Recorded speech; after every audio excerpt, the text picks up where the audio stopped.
Hello and welcome friends, आपका अपना और प्यारा यूट्यूब चैनल राज क्लास के एक और नए वीडियो में आपका स्वागत है। तो इस वीडियो में हम बात करेंगे क्लास 12th वाले स्टूडेंट के लिए। हम इस वीडियोस में बात करेंगे, इसमें हम लोग लगातार सीरीज लेकर आए हैं। पहला चैप्टर, दूसरा चैप्टर, या मैं तीसरा चैप्टर लेकर आया हूं केमिस्ट्री का।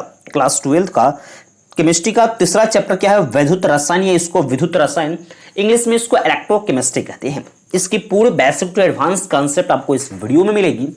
और इस वीडियो में आपको महत्वपूर्ण जो प्रश्न है 2023 के जो बोर्ड एग्जाम बिहार बोर्ड में पूछने वाले हैं क्वेश्चन, उसी का महत्वपूर्ण क्वेश्चन, इस चैप्टर से कौन कौन से महत्वपूर्ण टॉपिक है, क्वेश्चन है, उसी के बारे में हम बताएंगे। और अगर जो नोट्स है, इसका हैंडराइटिंग पीडीएफ नोट्स आपको चाहिए तो वीडियो के डिस्क्रिप्शन में टेलीग्राम ग्रुप का लिंक दिया हो, उस पर जाकर टेलीग्राम में ज्वाइन हो जाएंगे। वहां पे इसका पीडीएफ आपको बिल्कुल फ्री मिल जाएगा मेरे दोस्त। तो पहले वीडियो को पूरा समझने का प्रयत्न करेंगे। पूरा हर एक क्वेश्चन को मैं पूरा बेसिक टू एडवांस तरीके से लॉजिकली वे में मैं आपको समझाने का प्रयास करूंगा मेरे दोस्त। तो चलिए हम लोग वीडियो को स्टार्ट करते हैं। पहला है कि चैप्टर्स का नाम है वैद्युत रसायन है। वैद्युत रसायन, जिसको हम लोग विद्युत रसायन या वैद्युत रसायन कुछ भी कहिए, कोई दिक्कत नहीं मेरे दोस्त, दोनों चीज आपका सही है। इसका परिभाषा क्या होगा कि रसायन शास्त्र की वह शाखा, यानी रसायन शास्त्र कहने केमिस्ट्री की एक शाखा है। जो विद्युत रसायन है, रसायन शास्त्र की एक शाखा है। जैसे कि शाखा कहने के लिए उसका एक पार्ट है, एक भाग है, वही है कि रसायन शास्त्र की वह शाखा जिसके अंतर्गत हम रासायनिक ऊर्जा, इसमें किस किस के बारे में बात करते हैं हम लोग? रासायनिक ऊर्जा तथा विद्युतीय ऊर्जा के पारस्परिक संबंध का अध्ययन करते हैं। यानी जो रासायनिक ऊर्जा होता है और जो विद्युतीय ऊर्जा है, उसी के पारस्परिक संबंध के बारे में हम जो अध्ययन करते हैं ना, वही क्या कहलाता है? तो विद्युत रसायन कहलाता है। इसके परिभाषा को फिर से समझेंगे। क्या कह रहा है कि रसायन शास्त्र की वह शाखा जिसके अंतर्गत हम रासायनिक ऊर्जा तथा विद्युतीय ऊर्जा का पारस्परिक संबंध का अध्ययन करते हैं, उसे विद्युत रसायन कहते हैं। आ जाता है फर्स्ट में सुचालक या चालक। सुचालक या चालक क्या होता है? तो वैसे पदार्थ जिससे विद्युत धारा प्रवाहित हो जाता है। कोई वैसा हम पदार्थ लेते हैं जिससे विद्युत धारा प्रवाहित होता है ना, करंट पास कर जाता है, उसको क्या कहते हैं? सुचालक या चालक कहते हैं हमें। यानी जैसे हो गया लोहा, तांबा, जिंक, यह सब क्या है? तो सुचालक यानी चालक है। फिर आता है कुचालक, यानी वैसे पदार्थ जिससे विद्युत धारा प्रवाहित, इसको हम लोग आराम से समझ लेंगे कि कुचालक क्या है? जिससे विद्युत धारा प्रवाहित नहीं होता उसको कुचालक कहते हैं। जैसे प्लास्टिक, रबर, कांच, किताब, कॉपी, ये सब आपका क्या है? तो कुचालक है। फिर आता है विद्युत अपघट्य। विद्युत अपघट्य क्या है?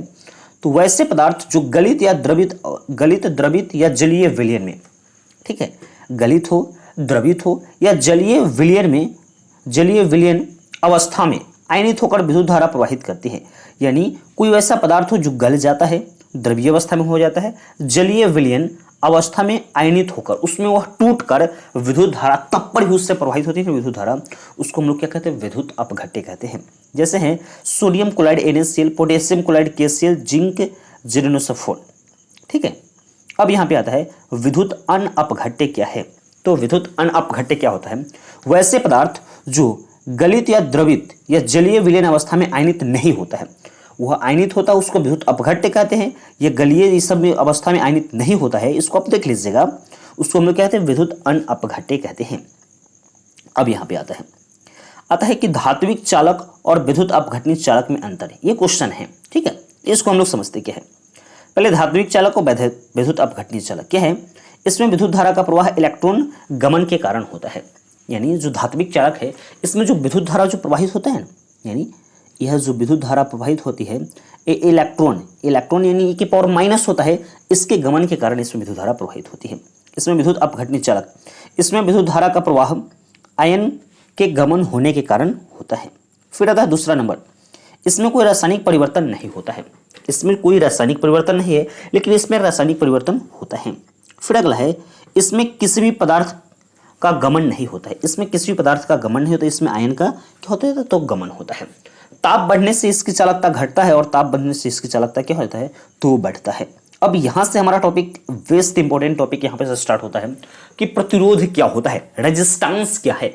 तो मेरे दोस्त, आप लोग यहां पे कमेंट सेक्शन में आप कमेंट कर दीजिएगा कि भैया हम तो पढ़े थे, फिजिक्स में पढ़े थे प्रतिरोध क्या है, आप केमिस्ट्री में प्रतिरोध कैसे पढ़ा रहे हो? तो मेरे भाई सब्र कीजिए, केमिस्ट्री में भी प्रतिरोध है, क्योंकि हम जो पढ़ रहे केमिस्ट्री वो फिजिकल केमिस्ट्री है। फिजिकल केमिस्ट्री कहने का मतलब फिजिक्स और केमिस्ट्री का रिलेशन हम लोग पढ़ रहे हैं। इसमें फिजिक्स में पढ़ना है हमको, इसी में केमिस्ट्री वाले में, इसलिए आपको इसमें प्रतिरोध पढ़ना है मेरे दोस्त। क्या है समझेंगे। चालक का वह आंतरिक गुण, किसी चालक है उसका एक आंतरिक गुण होता है जो विद्युत धारा प्रवाह को रोकता है। कोई भी चालक है उसका अपना आप एक गुण होता है, जैसे उससे विद्युत धारा प्रवाहित करेंगे तो उसको विद्युत धारा के प्रवाह को रोकता है, उसी को क्या कहते हैं तो प्रतिरोध कहते हैं। यह चालक की प्रकृति पर निर्भर करता है। ठीक है, इसमें आपका प्रतिरोध के लिए ये जो है रेजिस्टेंस बराबर रो एल बाई ए, रो जो है प्रतिरोधकता ही होता है यहाँ पे।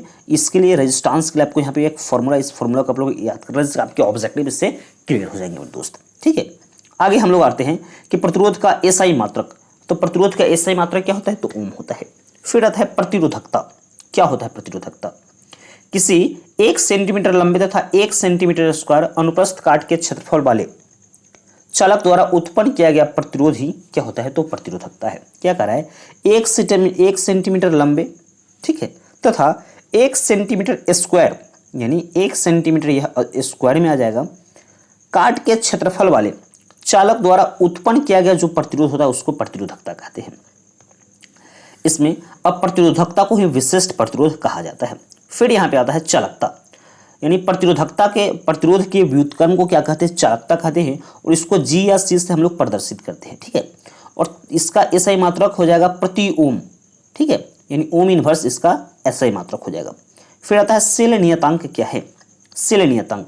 किसी चालक तार की लंबाई तथा अनुप्रस्थ काट के क्षेत्रफल के अनुपात को, कोई भी चालक तार है उसके लंबाई और उसके अनुप्रस्थ लंबाई एल, अनुप्रस्थ काट के क्षेत्रफल के अनुपात को क्या कहते हैं हम लोग सेल नियतांक कहते हैं। और इस सेल नियतांक जो होता है उसको जी स्टार से हम लोग प्रदर्शित करते हैं।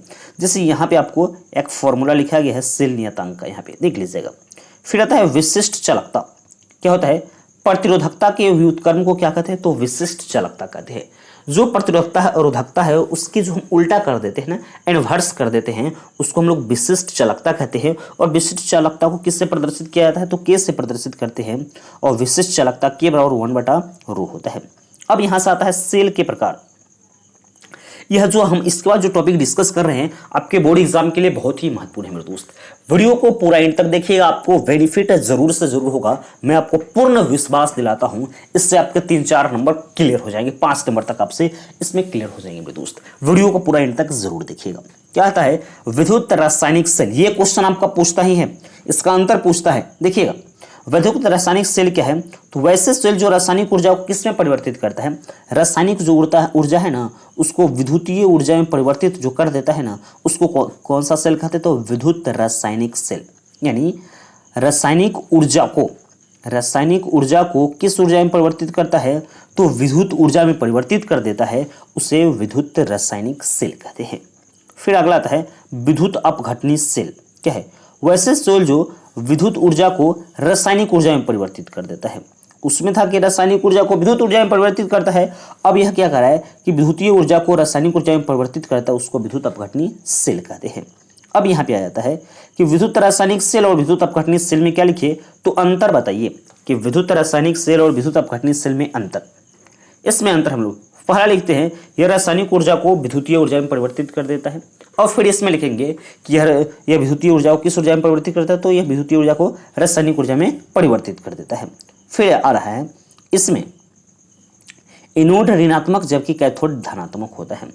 यानी जो इसमें है एनोड जो हो जाता है ऋणात्मक और कैथोड धनात्मक, और उसी का उल्टा इसमें हो जाता है, इसमें एनोड धनात्मक और कैथोड क्या हो जाता है तो ऋणात्मक हो जाता है। इसमें 2 प्रकार के विलयन होते हैं और इसमें 1 प्रकार के ही विलयन होते हैं। फिर अगला जो हमारे पास पॉइंट आता है गैल्वेनिक सेल या वोल्टेइक सेल। ठीक है, क्या है वैसे सेल जिसमें रेडॉक्स अभिक्रिया का प्रयोग रासायनिक ऊर्जा को विद्युतीय ऊर्जा में परिवर्तित करने के लिए। ठीक है, रासायनिक जो ऊर्जा है फिर से देखेंगे कि वैसे सेल जिसमें रेडॉक्स अभिक्रिया। अब रेडॉक्स अभिक्रिया होता क्या है, यानी वैसे रासायनिक अभिक्रिया जो दोनों दिशाओं में संपन्न होता है, अभिकारक से प्रतिकारक से प्रतिफल और प्रतिफल से प्रतिकारक बनते उसको रेडॉक्स अभिक्रिया कहते हैं। तो वही कह रहा है कि वैसे सेल जिसमें रेडॉक्स अभिक्रिया का प्रयोग रासायनिक ऊर्जा को विद्युतीय ऊर्जा में परिवर्तित करने के लिए किया जाता है, इसे हम लोग कौन सा सेल कहते हैं, इसको गैल्वेनिक सेल कहते हैं, इसे विद्युत रासायनिक सेल भी कहते हैं। दूसरा आ जाता है डैनियल सेल। ठीक है, डैनियल सेल क्या है वैसे गैल्वेनिक सेल जिसमें कॉपर तथा जिंक आयन के बीच स्वतः रेडॉक्स अभिक्रिया, ऑटोमेटिक रेडॉक्स अभिक्रिया जो हो जाता है ना होने के कारण विद्युत धारा उत्पन्न होती है, उसको हम लोग डैनियल सेल कहा जाता है। ठीक है, फिर नेक्स्ट वाले आया था क्वेश्चन यहाँ पे पॉइंट इलेक्ट्रोड। इलेक्ट्रोड उतना आपको महत्वपूर्ण नहीं, लेकिन इसकी परिभाषा को हम लोग समझ ही लेंगे। यानी धातु का वह चालक पदार्थ जिसका प्रयोग विद्युत अपघटनी विलयन में विद्युत धारा को प्रवाहित करने के लिए किया जाता है, उसको हम लोग इलेक्ट्रोड कहते हैं। इलेक्ट्रोड दो, एनोड, कैथोड, ये सब उतना इंपॉर्टेंट नहीं है। अब यहाँ पे इंपॉर्टेंट आपका जो है टॉपिक मानक इलेक्ट्रोड विभव क्या है। तो मानक इलेक्ट्रोड विभव किसे कहते हैं? तो वैसे इलेक्ट्रोड विभव जो 25 डिग्री सेल्सियस ताप पर 1 एटीएम दाब तथा 1 मोलर सांद्रता वाले विद्युत अपघटन विलयन के लिए परिकलित की जाती है, उसे मानक इलेक्ट्रोड विभव कहते हैं। इसको ई नॉट से हम लोग प्रदर्शित करते हैं इलेक्ट्रोड विभव को। अब आता है यहाँ पे विद्युत वाहक बल, यानी इलेक्ट्रोमोटिव फोर्स, यानी ईएमएफ, इसको हम लोग इलेक्ट्रोमोटिव फोर्स कहते हैं। विद्युत वाहक बल क्या है? तो कैथोड तथा एनोड के विभवांतर को, यानी कैथोड है और एनोड दोनों के विभवांतर को विद्युत वाहक बल कहा जाता है। इसका हम लोग प्रयोग ई नॉट सेल से हम लोग इसको करते हैं। ये आपको दिया हुआ इसका, इस चीज को लिख दीजिए इक्वेशन को, यानी ई नॉट सेल बराबर E naught cathode minus E naught anode होता है, इस तरह से। इसका आता है सांद्रण सेल। तो वैसे गैल्वेनिक सेल जिसके दोनों अर्ध सेल समान इलेक्ट्रो तथा विभिन्न सांद्रता वाले विद्युत अपघटनीय विलयन का उपयोग किया होता है, उसे सांद्रण सेल कहा जाता है। फिर आता है विद्युत अपघटन। वैद्युत अपघटन रहे या विद्युत अपघटन रहे, किसी विद्युत अपघटित द्रवित अवस्था में या विलयन में विद्युत धारा रासायनिक अपघटन को विद्युत अपघटन कहते हैं। ये तो एग्जाम्पल है। अब यहाँ से आता है मोस्ट इंपॉर्टेंट टॉपिक्स है, जो आपके बोर्ड एग्जाम के लिए सबसे ज्यादा महत्वपूर्ण टॉपिक्स है, फैराडे के विद्युत अपघटन के नियम। आपसे पूछा जाता है कि फैराडे के विद्युत अपघटन के कितने नियम होते हैं? तो फैराडे के विद्युत अपघटन के निम्नलिखित 2 नियम होते हैं। ठीक है, एक प्रथम और दूसरा नियम होता है। तो हम लोग फैराडे के विद्युत अपघटन का प्रथम नियम को हम समझेंगे, यहाँ पे डिटेल करके समझेंगे। क्या कह रहा है? वैसे अपघटन के क्रिया में, यानी विद्युत अपघटन के क्रिया में इलेक्ट्रोड पर एकत्रित मुक्त पदार्थ की मात्रा प्रवाहित विद्युत धारा की मात्रा अर्थात आवेश की मात्रा को क्या होता है? तो समानुपाती होता है। फिर से समझेंगे परिभाषा को। क्या कह रहा है?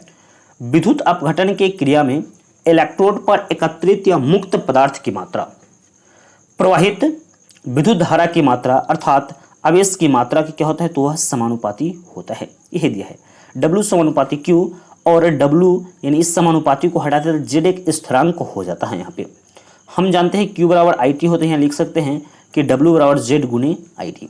यहाँ पे लिख सकते हैं जो W है पदार्थ की मात्रा है, Z विद्युत रासायनिक तुल्यांक है, I एम्पियर है, यानी विद्युत धारा, T आपका सेकंड है। फिर यहाँ पे आता है विद्युत रासायनिक तुल्यांक क्या है? क्या कह रहा है? विद्युत रासायनिक तुल्यांक जिसको हम लोग Z से प्रदर्शित करते हैं, किसी विद्युत अपघट्य में 1 मीटर विद्युत धारा 1 सेकेंड तक प्रवाहित करने पर मुक्त या एकत्रित पदार्थ की मात्रा विद्युत रासायनिक सेल का क्या कहलाता है? तो वह तुल्यांक कहलाता है। इसमें अब लिख लीजिएगा। इसका आता है विद्युत अपघटन के फैराडे के विद्युत अपघटन के कितना? तो फैराडे के विद्युत अपघटन के दूसरा नियम क्या होता है? फैराडे के विद्युत अपघटन के दूसरा नियम, विभिन्न विद्युत अपघटनों के विलयन में समान विद्युत धारा प्रवाहित की जाती है। तो संगत इलेक्ट्रोड पर, उसका जो इलेक्ट्रोड जो संगत होता है ना, उस पर मुक्त अथवा एकत्रित विभिन्न पदार्थ की मात्रा उनके तुल्यांकी भार के क्या होता है? तो समानुपाती है। यानी W समानुपाती क्या हो जाएगा? E है। तो विभिन्न प्रकार के लेते हैं तो हम लोग WN ले लेते हैं। तो ये पहला इक्वेशन, दूसरा इक्वेशन, और दोनों को जैसे ही बराबर करते हैं तो हमारे पास आता है W1/W2 is equal to U1/E2। आपके फैराडे के विद्युत अपघटन के दूसरा नियम यहाँ पे हो गया। फिर यहाँ से हमारे पास आता है अगला टॉपिक है कि फैराडे होता क्या है? फैराडे कहते क्या? इसको इंपॉर्टेंट क्वेश्चन है, आपके ऑब्जेक्टिव में क्वेश्चन पूछते हैं, सब्जेक्टिव में पूछते हैं। किस तरह से पूछते हैं उसको समझेंगे हम लोग। क्या है? यह आवेश की सबसे बड़ी इकाई है। आपसे पूछे जाएंगे कि आवेश की सबसे बड़ी इकाई क्या है? तो फैराडे है। इसे F से प्रदर्शित करते हैं। इसकी परिभाषा को हम समझते हैं। 1 मोल इलेक्ट्रोड पर उपस्थित आवेश की मात्रा को फैराडे कहते हैं। 1 मोल है, उस पर उपस्थित इलेक्ट्रोड की, यानी 1 मोल इलेक्ट्रोड पर उपस्थित आवेश की मात्रा को क्या कहते हैं हम लोग? तो फैराडे कहते हैं। और जो 1 फैराडे का मान है लगभग 96,500 कूलम के बराबर होता है। 1 फैराडे बराबर, आपके ऑब्जेक्टिव में क्वेश्चन पूछते हैं कि 1 फैराडे बराबर कितना कूलम? 96,500 लगभग में कूलम हो जाता है। फिर आता है विद्युत अपघटन का अनुप्रयोग। इसका अनुप्रयोग हम लोग किस तरीका से है? तो तत्वों के समतुल्यांकी भारों के निर्धारण में, अधातु के निर्माण में, धातु के परिशुद्धिकरण में, विद्युत लेपन में, धातु के निष्कर्षण में इसका प्रयोग किया जाता है। सेल तथा बैटरी, जिसमें आता है विद्युत रासायनिक सेल, क्या है, विद्युतीय ऊर्जा का स्रोत होता है, यानी विद्युत रासायनिक सेल विद्युतीय ऊर्जा का स्रोत होता है। जब दो या दो से अधिक विद्युत रासायनिक सेल को श्रेणी क्रम में संयोजित करते हैं तो बैटरी का निर्माण होता है। यानी जब दो या दो से अधिक जो होता है विद्युत रासायनिक सेल को श्रेणी क्रम में जैसे ही हम जोड़ते हैं तो उससे किसका निर्माण होता है, तो बैटरी का निर्माण होता है। अब आता है व्यावसायिक सेल।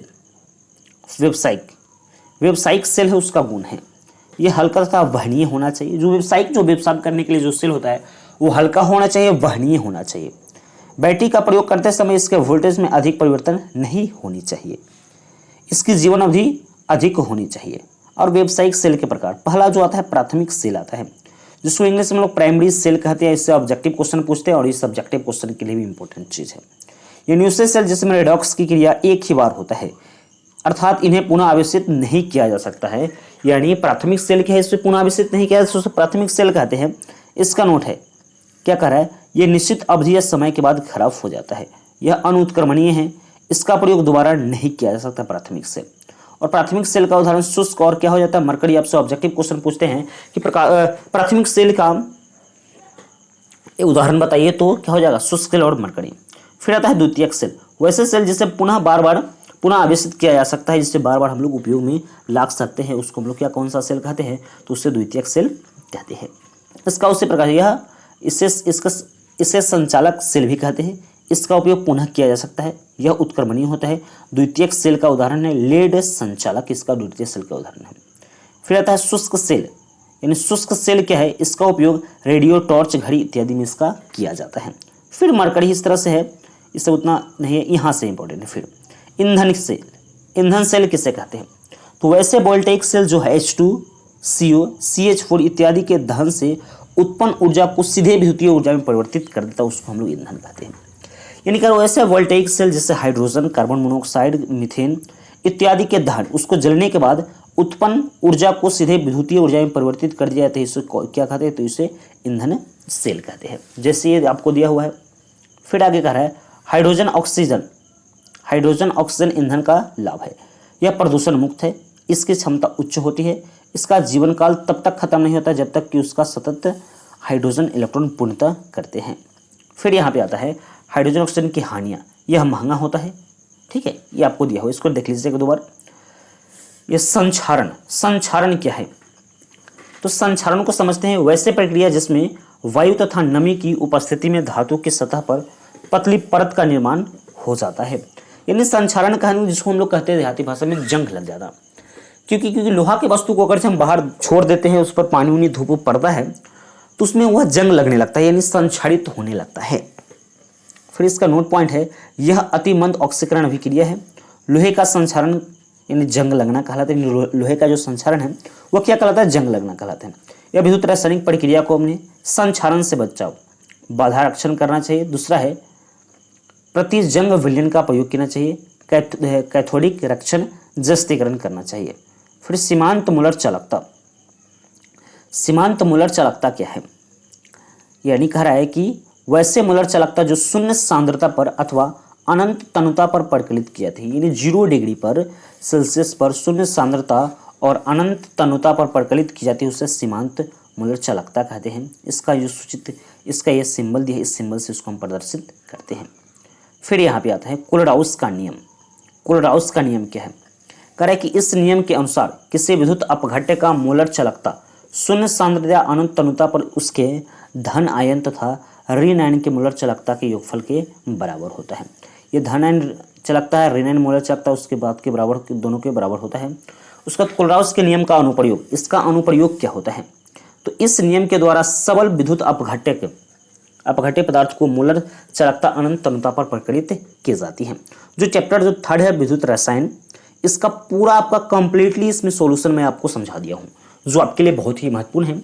इस वीडियो को अपने सभी दोस्तों के पास एक बार शेयर कीजिएगा। इसका महत्वपूर्ण प्रश्न कौन कौन सा है मैं एक बार फिर से इंडिकेट कर देता हूँ। इसका महत्वपूर्ण प्रश्न पहले शुरू से हम लोग समझते चलेंगे, एक बार फिर से देख लेते हैं इसका महत्वपूर्ण प्रश्न कौन कौन सा है। तो इसका महत्वपूर्ण प्रश्न एक बार हमारे पास आ जाता है, जो प्रश्न है विद्युत रासायनिक सेल, इसका महत्वपूर्ण से। फिर आता है सेल नियतांक, पहले इसका महत्वपूर्ण फर्स्ट नंबर क्वेश्चन आता है सेल नियतांक क्या है, इससे आप क्या समझते हैं, पहला हो जाएगा। फिर आता है दूसरा है विद्युत रासायनिक सेल और विद्युत अपघटनीय सेल में अंतर लिखना है। ये क्वेश्चन आपका बोर्ड एग्जाम में पूछते ही बहुत ही वीवीआई है, वेरी इंपॉर्टेंट ये क्वेश्चन है आपके लिए। फिर यहाँ पे आ जाता है डेनियल सेल, फिर पूछता है कि डेनियल सेल से आप क्या समझते हो, उसका संक्षिप्त विवरण दीजिए। डेनियल सेल, अब डेनियल सेल के बाद आता है हमारे पास एक बार डायरेक्ट फैराडे का नियम। फैराडे का दोनों नियम पूछेगा, फैराडे के विद्युत अपघटन के कितना दोनों नियम है, चाहे फैराडे किससे कहते हैं, एक फैराडे वर्ड कितना मान होता है, तो 96,000 क्या होता है, तो 96,500 होता है उसका मान, वो सब आपसे पूछेंगे, ठीक है। और विशेष नहीं हुआ है प्राथमिक सेल और द्वितीयक सेल का उदाहरण पूछेंगे, चाहे प्राथमिक सेल और द्वितीयक सेल किससे कहते हैं, उस प्रश्न को वहाँ पे रिपीट कर सकता है, पूछ सकता है बिहार बोर्ड यहाँ पे। तो आपके लिए पूरी महत्वपूर्ण जो प्रश्न है इस चैप्टर से हम यहाँ पे आपको बता दिया हूँ, पूरा इसका सॉल्यूशन भी आपको मिल चुका है। अगर इसका पूरा पीडीएफ नोट चाहिए तो वीडियो के डिस्क्रिप्शन में जाइए, टेलीग्राम ग्रुप है वहाँ पे ज्वाइन हो जाइए और वहाँ से आपको इसका पीडीएफ नोट्स बिल्कुल फ्री मिल जाएगा मेरे दोस्त, जो आपके लिए बहुत ही बेनिफिट और कारगर साबित होगा आपके बोर्ड एग्जाम के लिए। 2023 में जो इतने हमारे विद्यार्थी एग्जाम देने वाले हैं मेरे दोस्त, मेरे छोटे भाई, उन सभी के लिए यह बहुत से बहुत महत्वपूर्ण है मेरे दोस्त, ठीक है। ये वीडियो आपको कैसा लगा हमें कमेंट सेक्शन में कमेंट करके एक बार जरूर बताइएगा। अगर ये वीडियो थोड़ा सा भी अच्छा लगा हो तो कमेंट कर दीजिएगा, वीडियो को लाइक कर दीजिएगा और इस वीडियो को अपने दोस्तों के पास एक दो बार शेयर जरूर कीजिएगा। तो मिलते हैं नेक्स्ट वीडियो में, तब तक के लिए जय हिंद।